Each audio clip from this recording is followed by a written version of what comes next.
大家好，我係專迷11。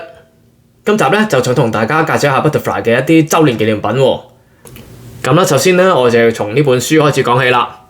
呢本書咧就係荻村伊智朗嘅作品啦，就係桌球之戰術同技術啦。咁呢本書咧其實咧係一本好耐之前嘅書啦，佢係再版嘅。點解再版咧？就去後邊睇睇就知道咩事噶啦。咁當年啦就係 Butterfly 50週年啦，所以將佢再版咗出嚟嘅，而且咧就增加咗一啲嘅內容啦。點解佢要增加內容同再版咧？因為咧有啲乒乓球嘅用品啦，例如個波唔同咗啊，嗰個規矩啊有啲唔同咁樣啦，所以佢就再版啦。咁佢咧加咗主要咧就係加咗呢個第3章裏邊嘅人啦，就係呢個有華拿啦。有基廷啦，呢啲啦，鄧亞萍呢啲球員落去啦。咁之前咧，佢所講嗰啲咧，都係一啲比較歷史悠久嘅人啦。咁當然有伊智朗同呢個莊則棟佢哋都喺裏邊啦。佢哋所有嘅戰術打法都有喺分析喺裏邊嘅。其實咧呢本咧可以話係一本天書嚟㗎，可以學到好多以前嘅技術啦。雖然呢啲技術咧就唔夠先進啦，但係咧睇咧都會獲益良多嘅。咁呢個咧就係當年 Butterfly 50週年出嘅紀念品啦。咁其實咧45週年嗰個咧我都見過嘅，但我收藏唔到。佢係一隻錶嚟嘅喎。咁到咗60週年啦，佢又出咗隻錶喎。咁呢隻咧就係日本推出嘅一隻 Butterfly 60週年嘅紀念錶啦。咁大家睇到啦，佢上面個 logo 咧係 Butterfly 嚟嘅，但係咧其實咧佢係 Citizen 代工嘅。佢係一隻光動能嘅錶啦，咁即係唔使入電池，齋曬太陽咧就會喐噶啦。咁佢有呢個 GPS 嘅校錶啦，即係咧佢自動會幫你調節嗰個時間啦。咁咧當年啦60週年嗰時咧，佢推出咗2種呢啲錶嘅喎，一種咧就係俾中國市場嘅啦，但係價錢咧就平過呢隻嘅，呢隻就幾貴下嘅當時都，我記得咧係要成10幾萬 yen 㗎。咁而家啦有一隻咧，我見到喺二手市場度出現嘅。咁要嗌到成60萬 yen 嘅，咁當然啦未有成交啦。但係呢隻錶咧真係好稀有，好少見嘅喎。咁當時啦佢咧係推出咗200隻啦。咁當時啦 Butterfly 喺60週年嗰時咧，除咗推出錶之外啦，仲有推出咗一系列嘅紀念品嘅喎，例如杯啦、T-shirt 等等啦。所以咧都係一啲見到就見嘅嘢啦，唔去強求收藏嘅。咁到咗70週年啦，當然大家都會記得呢支球板啦。當時推出嗰時，個個都係去蜂擁去揾佢呢支球板啊。其實呢支球板啦係推出咗5個版本嘅喎，咁喺唔同嘅地區發售啦。咁當時咧，我記得咧佢係發售嗰時咧，每一個地區咧都係控制個流量控制得好緊要㗎。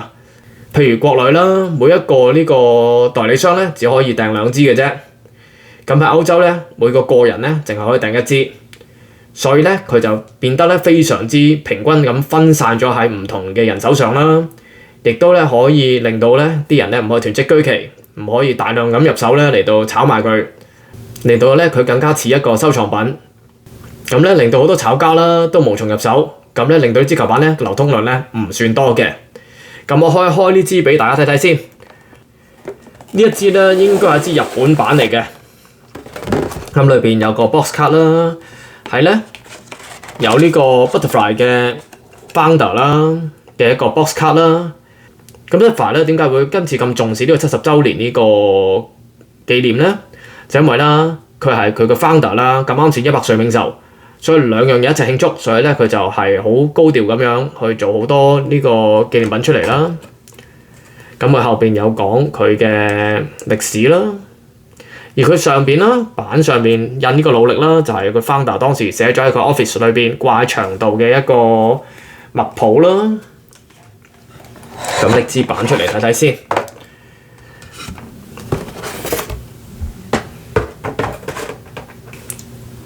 嗱，咁大家睇到啦支板啦，首先由個柄開始講起先啦。咁咧日本嗰邊咧就話呢個手柄咧係用個千年杉嚟做啦。呢種木材咧喺台灣咧叫做紅豆杉，係一種好高級、好稀有嘅木材嚟嘅。咁佢張就係70啦。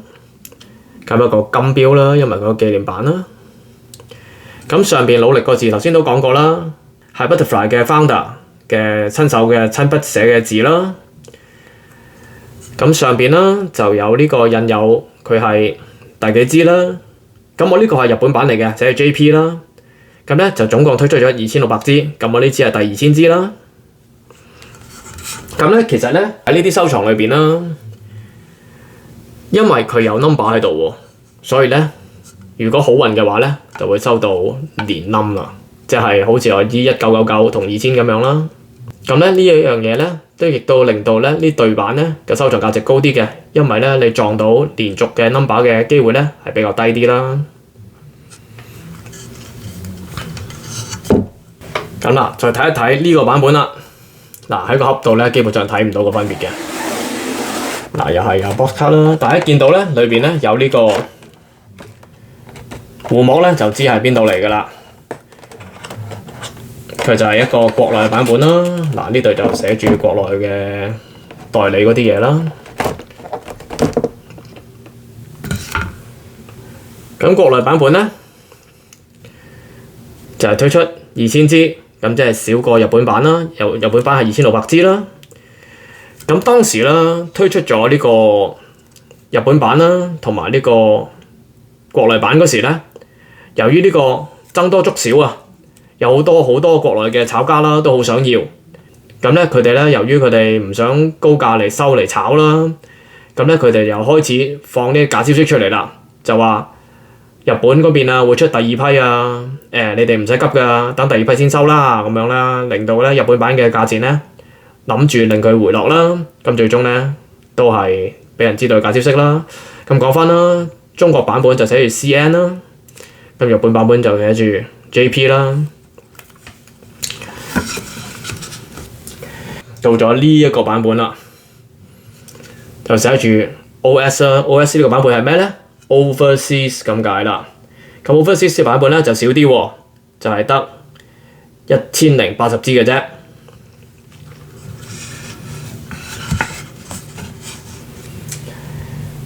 咁咧，仲有呢個喎，呢個係咩版本咧 ？EU 係 Europe 版本啦，佢係只係推出500支嘅啫喎，非常之少。其實 Europe 咁大嘅市場推出500支咧，真係好離譜啊！所以歐洲嗰邊咧，呢支球版咧真係好渴求啊！啲人到而家咧依然好多人想要，因為佢哋根本就收唔到啊！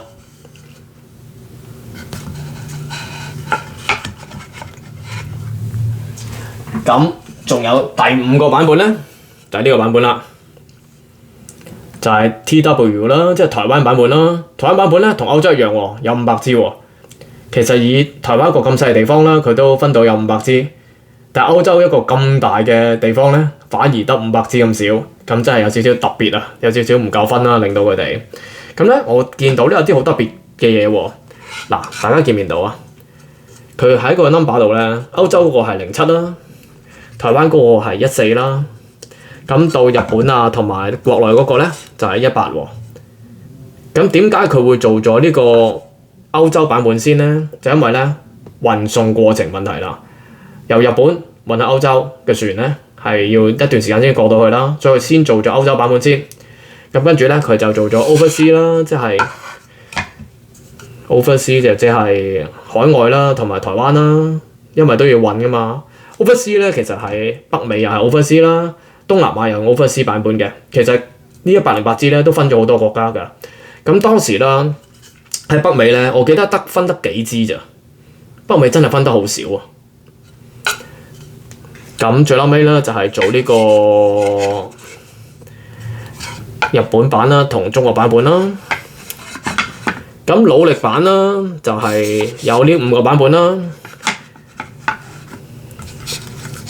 咁之後啦，國內咧就推出咗呢個70波爾同70呢個張繼科啦。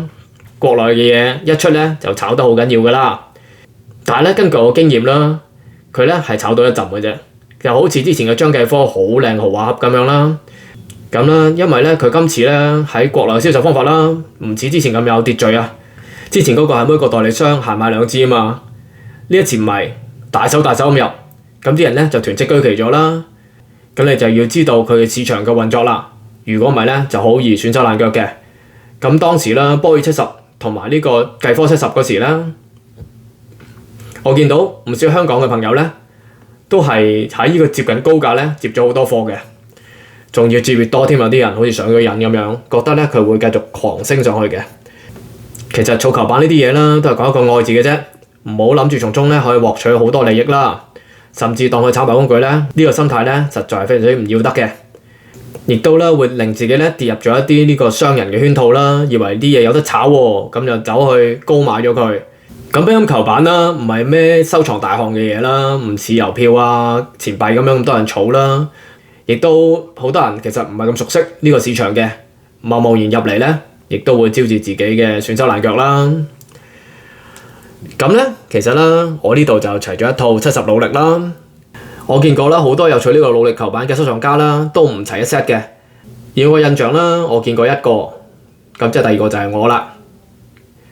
因為啦，佢係分得好散喺唔同市場啦，亦都分得好散係唔同嘅人度，要收咧確實係有啲困難嘅。呢支球板咧確實係一個唔錯收藏品嚟嘅。